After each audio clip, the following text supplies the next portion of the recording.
for HD55. I hope everybody knows Scott already. Yay! Start the timer. Before I start, we have to thank these ladies one more time, Anna and your friends, for coming out. That was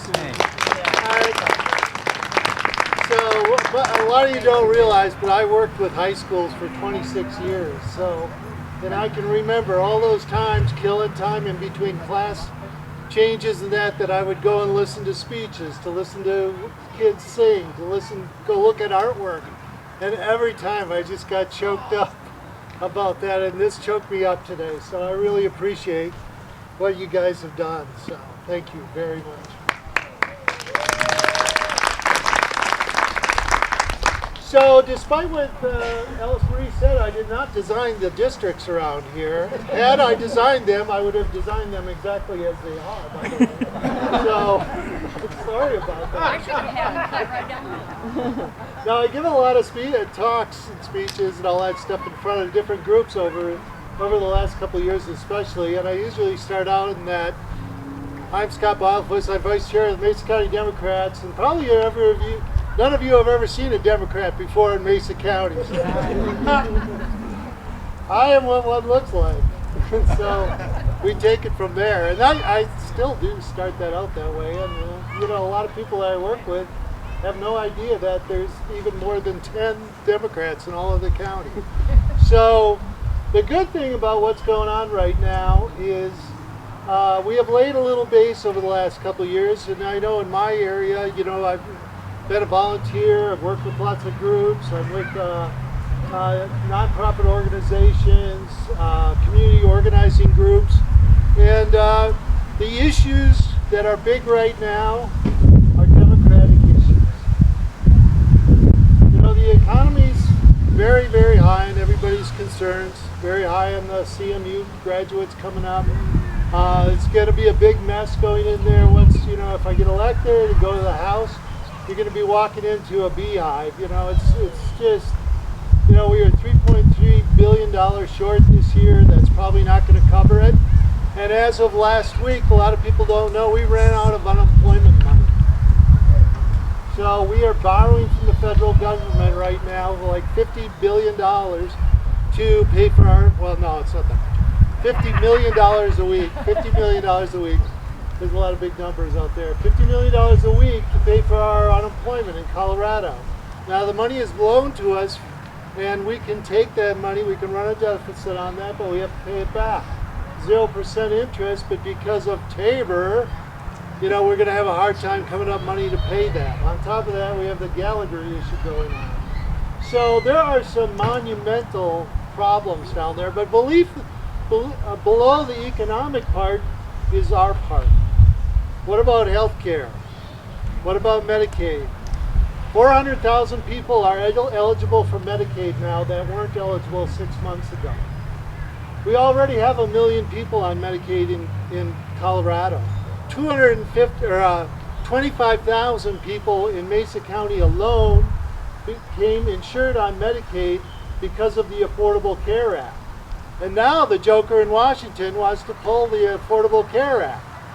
And people around here are dancing around, well, he doesn't mean my Medicaid.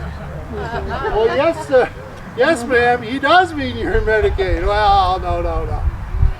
So these are issues we're fighting for, and a lot of people around here don't realize it.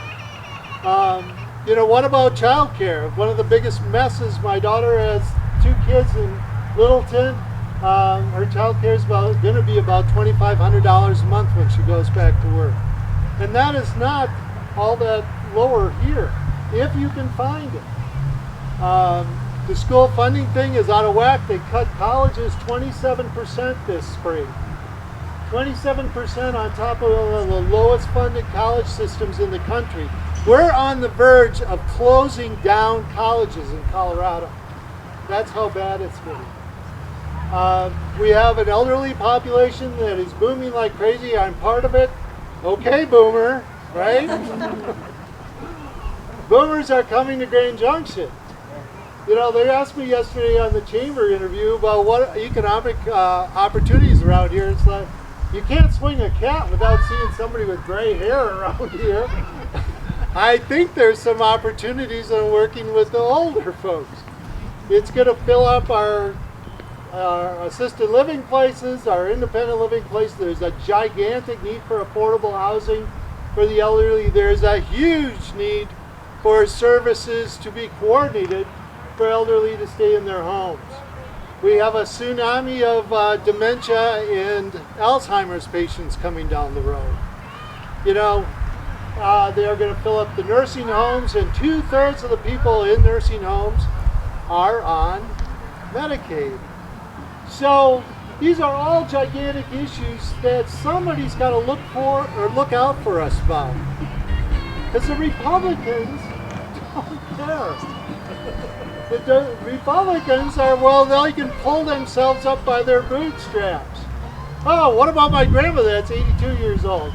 Well, she should suck it up. She should find something new to try. Right? So those are our issues, and you know, that's the drum that I'm banging right now when I'm talking to people. And I should mention too that, you know, there's opportunities out there for us to share our message, and that Democrats are looking out for people right now when the Republicans are not. Just in the last week, I worked with Grand Valley Transit System. They are totally getting hosed. They get, you know, the bus drivers in the Grand Valley Transit System, I've been following this story for a little while, but it's been come to a head lately. Even with 10 years of experience, they make about $14 an hour. Now those guys are first line workers, right? They should have been covered right away. They had to make their own masks and provide their own hand wipes when the COVID thing started out. Now only recently have they been providing them with PPE and some other things, but they are not protected in their vehicles. And they work with homeless, they work with people going to their doctor's appointment, they're sick as heck. They work with out-of-towners that they don't know where they've been. And nobody is protecting them. So I, as a Democrat, am saying that's one of our issues. And I started going to